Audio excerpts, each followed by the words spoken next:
Sylhet valley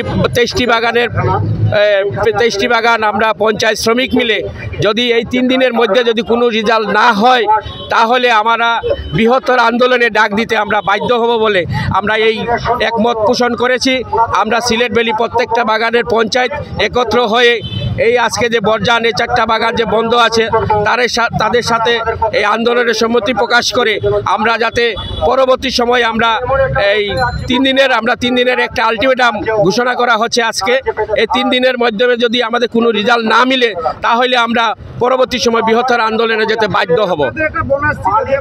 না, আমাদের এই যে চলমান যে বোনাসটা আমাদের এই লাল পরবে যে বোনাসটা দেওয়া হয় এটা অনেক বাগানে দিয়েছে, কিছু কিছু বাগানে দিয়েছে, কিছু বাগানে এখনো পর্যন্ত দেওয়া হয় নাই।